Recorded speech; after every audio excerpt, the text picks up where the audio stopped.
ये है वीवो का V50। जी हाँ दोस्तों, जिसके कैमरा बम्पर को इन्होंने अभी V40 के कैमरा बम्पर से थोड़ा चेंज किया है। साइड में हमें वॉल्यूम रोकस पावर वाला बटन और अपर साइड में वीडियो माइक हमें देखने को मिल रही है और सिम स्लॉट जो है हमें डाउन साइड में देखने को मिलेगी। इसका डिस्प्ले 6.77 इंच का हमें देखने को मिल रहा है।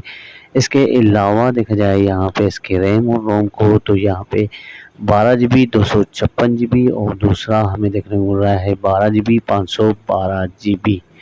जी हाँ दोस्तों, 256 GB वाले की जो प्राइस है हमें वो देखने को मिल रही है 1,30,000 और 512 के 1,40,000 रुपये।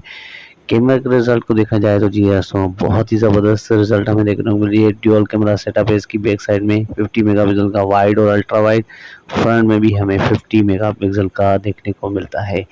तो बस यहीं तक था आज का हमारा वीडियो। उम्मीद है ये वीडियो आपको पसंद आया होगा।